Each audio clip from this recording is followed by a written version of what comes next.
نفصل بين الجنسين في كل حاجة، نقطع نور ومية وكهرباء عن أي بنت. كأن احنا لو انت خلفت بنت مثلا دي مصيبة كبرى.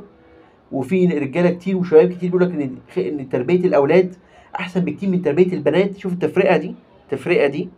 لأن البنت عندهم عورة، ممنوع تطلعها بره، ممنوع تختلط بالشباب، ممنوع تكلم أي حد، لازم تحافظ عليها زي الجوهرة المستخبية، أو زي المصاصة اللي هي متغطية بغلاف. طبعا تشييء وجعل المرأة مادة، شيء مادي بتمتلكه، زي فكرة كده إن أنت كده تمتلك الكوباية دي، كوباية الشاي دي، مخلية فكرة إن المرأة عبارة عن بضاعة أو آلة.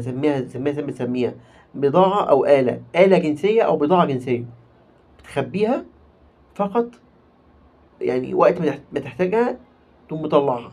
طبعا تفكير عقيم شوية، وجهة نظر يعني. شايف إن الاختلاط زمان غير دلوقتي. زمان كان ممكن طلوع المرأة من البيت في خطورة عليها، لكن دلوقتي لا، دلوقتي في كاميرات، في مراقبة، في شرطة في الشارع، في أي نعم في تحرشات جنسية، ماشي أنا موافقك علينا وراسي، موافق والله. بس الفكرة حتى لو في تحرشات، بس شوف أنت الأغلبية. هل أنت وأنت ماشي في الشارع، طول ما أنت ماشي في الشارع بتلاقي شاب بيتحرش ببنت دايما؟ لا. أغلبية أنا هو مشيت في الشارع، أنا يومين بنزل الشارع